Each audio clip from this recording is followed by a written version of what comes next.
दिनैनि गोदान भिडिअआव आरो फिन खेबसेबाव बरायफिनबाय। दिनैनि भिडिअआ जाहैगोन प्रधान मन्त्रि आवास योजना ग्रामीण स्किमनि सायाव आं नोंथांमोननो इम्पर्टेन्ट आपडेट लानानै फैदों। जाय बिथांमोना दाख्लैबावै गोदान न'नि थाखाय सार्भे बानाय जाबाय।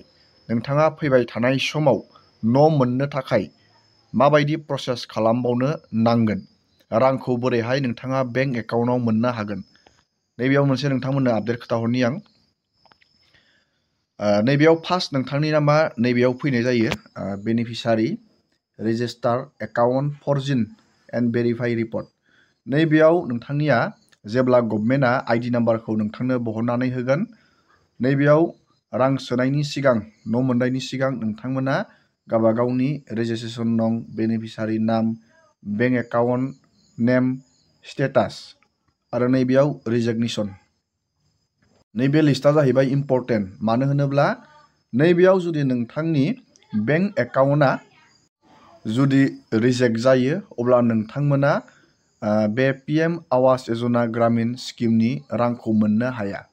बेखायनो नोंथांमोना नैबेयाव चेक खालामना नायनाया मोजां। बेबायदि सिस्टेमखौ नोंथाङा बोरै चेक बानायो आं नोंथांमोननो खोन्थाहरगोन भिडिअनि दा जोबनायथिं। नैबेयाव नुनो मोनदों रेजिस्ट्रेसन नं, बेनिफिसारि नोंथांनि नाम आरो बेंक आरो रिजेक्टेड। नैबेयाव सासे मानसिनि बे बिथांनिया नैबेयाव रिजेक्ट जादों। बेंक एकाउन्टआ रिजेक्ट जादों, एकाउन्ट नाम्बारा। बेयो मानि थाखाय बेबायदि जादों, नोंथाङा बेखौ बोरै चेक खालामनो आरो मा खालामोब्ला नोंथाङा न'नि रांखौ मोननो हागोन, बेनि आपडेटखौ आं नोंथांमोननो खोन्थाहरनि। मानो होनोब्ला फैबाय थानाय समाव आसामाव गोबां लाख लाख बेनिफिसारिफोरा PM आवास योजना ग्रामीण स्किमनि थांगासिनो दं। बेखायनो नोंथाङा सम थानायावनो जुदि बेयाव नैबे लिस्टआव गभर्नमेन्टआ जुदि नोंथांनि नामखौ एड खालामो नैबे लिस्टआव, नोंथाङा बेखौ बोरै चेक खालामनानै आरो मा खालामोब्ला रांखौ नोंथाङा मोननो हागोन, आङो बेनि नोंथांमोननो आपडेटखौ खोन्थाहरनि। नोंथाङा गिबियावनो नैबे लिस्टखौ नायनो थाखाय नोंथाङा नैबे मोनसे पर्टेलाव फैनांगोन। बेनि लिंकखौ आङो भिडिअनि डिसक्रिपसनाव होखादों। नाथाय नैबे लिस्टआ दा बियो गोदाननि नङा, बियो आगोलनिनो। जुदि गोदान फैगोन नोंथाङा बेबायदिनो एखे सिस्टेमैनो चेक खालामनानै नोंथाङा नायनो हागोन। गोदान आइडिफोरनि लिस्टआ फैथ'वाखै। जुदि फैयो नोंथाङा बेबायदिनो चेक खालामनो हागोन नोंथांनि बेंक एकाउन्टआ भेरिफाइ जादोंना जायाखै। मानो होनोब्ला रां हाबनो बेंक एकाउन्टआ भेरिफाइ जानाया मेन्डेटरि, गोनांथार। बे भेरिफाइ जाया नोंथांनि बेंक एकाउन्टआ, नोंथाङा रांखौ मोननाय नङा। नैबेयावनो नोंथांमोना नुनो मोनदोंना, नैबे सासे मानसिनि बेयो रिजेक्ट जादों। बेबायदि गोबांनियानो बेबायदि रिजेक्ट जायो। बे रिजेक्ट जानायनि जाहोनाव रांखौ मोननो हाया। नैबेयाव नोंथांमोना नुनो मोनदों गोबां बेंक एकाउन्टआ रिजेक्ट जानानै दं। दानिया गिबियावनो नैबे लिस्टआव नाम नायनायखौ आं नोंथांमोननो खोन्थाहरग्रोनि। नोंथाङा बेखौ नायनो थाखाय आं नैबे पर्टेलनि लिंकखौ भिडिअनि गाहायाव होखादों। नोंथाङा नैबेयाव थुनांगोन। लिंकआव थुनानै लोगो बे पर्टेलाव फैगोन नोंथाङा। बेनि उनाव नैबे आवास शप बेयाव थुनांगोन। बेनि उनाव नैबे रिपर्टआव नोंथाङा क्लिक खालामनानै होनांगोन। रिपर्टआव क्लिक खालामनाय लोगो लोगोनो दानिया नोंथांमोना बे पेजखौ बोखोनांगोन।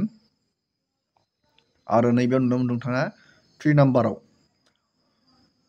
नैबे EFMS रिपर्ट, नोंथाङा बेयाव नैबे 3 नाम्बाराव बेनिफिसारि रेजिस्टार एकाउन्ट फरजिन एन्ड भेरिफाइ, बेयाव नोंथाङा नायनांगोन, चेक खालामनांगोन नोंथांनि एकाउन्टआ भेरिफाइ जादोंना जायाखै रां हाबनो। बेनि उनाव नोंथाङा नैबेयाव इयारखौ नोंथाङा सिलेक्ट खालामनांगोन। नैबे 2025-26 नोंथाङा बिदि क्लिक खालामबानो जाबाय। जुदि नोंथांनि नामा फैयोब्ला आरो माब्ला फैयो बेनिबो आं नोंथांमोननो आपडेटखौ हरगोन। जेब्ला फैयो आं नोंथांमोननो भिडिअनि जोहै आपडेटखौ खोन्थाहरगोन। बेनि उनाव नैबे स्किमखौ नोंथाङा बेबायदि सिलेक्ट खालामनांगोन। बेनि उनाव स्टेट, नोंथांनि स्टेटखौ बेबायदि सिलेक्ट खालामनांगोन। बेखौ नोंथाङा हाखागोन, जोबोर इजि बियो।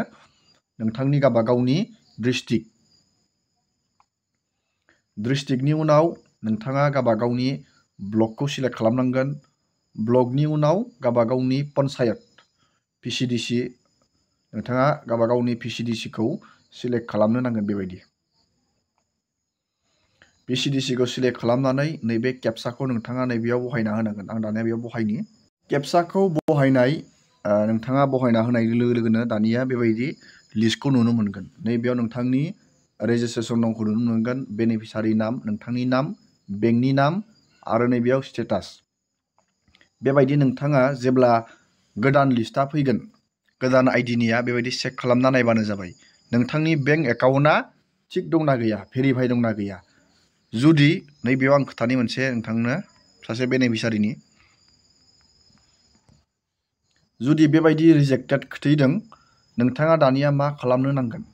बेबायदि रिजेक्टेड खोथैयोब्ला नोंथाङा मोनसे खामानिखौ मावनांगोन। आं नोंथांमोननो दहायनो बुंखादोंमोन PM आवास यजना ग्रामीण स्किमनि रां सोनायनि सिस्टेमखौ दानिया सोलायदों। बेनो जाहैबाय जब कार्डनि जोहै नोंथांनि राङा हाबगोन। मानो होनोब्ला नोंथाङा दानिया चेक खालामनांगोन रां मोननो थाखाय नोंथांनि जब कार्डजों नोंथांनि आधारआ लिंक दंना गैया आरो नोंथांनि आधारजों बेंकजों लिंक दंना गैया। नोंथाङा दानिया बेखौ चेक खालामनो नांगोन। नोंथाङा प्रधान मन्त्रि आवास यजना ग्रामीण स्किमनि रांखौ मोननो थाखाय जब कार्डजों आधारजों लिंक थानांगोन आरो नोंथांनि आधारजों नोंथांनि बेंक एकाउन्टजों लिंक थानाया मेन्डेटरि। अब्लासो नोंथांमोना रांखौ मोननो हागोन। नोंथांमोननो खोथाहरनि नोंथांनि बेंक एकाउन्टजों जब कार्डजों लिंक दंना गैया। बेखौ आं नोंथांमोननो खोथाहरनि बोरै नोंथाङा चेक बानायो। नोंथाङा बेखौ चेक बानायनो थाखाय गुगोलाव जब कार्डखौ नोंथाङा सार्च खालामनांगोन। नैबे महात्मा गान्धी एनरेगाखौ नोंथाङा क्लिक खालामनानै होनांगोन। बेनि उनाव गावबागावनि नोंथाङा डिस्ट्रिक्टखौ बेबायदि सिलेक्ट खालामनो नांगोन। डिस्ट्रिक्टनि उनाव ब्लकखौ नोंथाङा सिलेक्ट बानायनो नांगोन। ब्लकनि उनाव नोंथाङा गावबागावनि PCDC-खौ सिलेक्ट बानायनो नांगोन बेबायदि। बेनि उनाव नोंथाङा नैबे 3 नाम्बार जब कार्ड रिलेटेड रिपर्ट नैबे 3 नाम्बाराव नोंथाङा क्लिक खालामनांगोन। जब कार्ड इमप्लयमेन्ट रेजिस्टाराव बेयाव क्लिक खालामनांगोन। नैबेयाव नोंथांमोना नुनो मोनदों नोंथांनि जब कार्डनि नाम्बार, नोंथांनि नाम। आं जायखिजाया बेयाव मोनसे जब कार्डआव क्लिक खालामना होनि। जब कार्डनि नाम्बाराव नोंथाङाबो क्लिक खालामबानो जाबाय।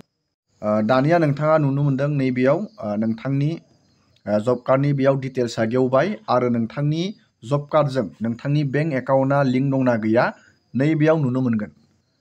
नैबेयाव नोंथांमोना नुनो मोनगोन नैबेयाव नोंथांनि बेंक एकाउन्टनि नाम। दानिया नोंथांनि जब कार्डजों आधारआ लिंक दंना गैया। जोङो दानिया बेखौ बोरै चेक बानायो आं बेनि प्रसेसखौ देखायहरनि। बेखौ नोंथाङा PFMS होननाय मोनसे पर्टेल, नैबे PFMS जों नोंथाङा चेक बानायनो हायो। नाथाय दा बेयो सार्भारा प्रब्लेम जानानै दं। आं बेखौ खोथाहरनि सार्भारा प्रब्लेम जानानै दं। जुदि बे सार्भारा थिग जायो आं नोंथांमोननो भिडिअनि जोहै बेनि आपडेटखौ लाबावगोन। नैबे नोंथाङा नुनो मोनदों DBT स्टेटास ट्रेकाराव नोंथाङा क्लिक खालामनानै नोंथांनि जब कार्डनि नाम्बारखौ बहायनानै नैबे DBT नोंथांनि स्टेटासखौ जब कार्डनिखौ चेक खालामनो हायो। नोंथांनि जब कार्डजों आधारजों लिंक दंना गैया। बेबायदि सिस्टेमावबो नोंथाङा चेक खालामनो हायो। जुदि बे सार्भारा थिग जायो आं नोंथांमोननो भिडिअखौ लानानै फैबाय दं। दिनैनि भिडिअखौ आङो बेखिनियावनो फोजोबबाय। नोंथांमोना जास्ट आधारजों नोंथाङा जब कार्डखौ लिंक बानायबानो जाबाय आरो बेंकजों आधारखौ नोंथाङा लिंक बानायबानो जाबाय। बे प्रसेसखौ बानायब्लानो नोंथांमोना रांखौ मोननो हागोन 100% जेब्ला गभर्नमेन्टआ रांखौ सोयो। एसेनोसै।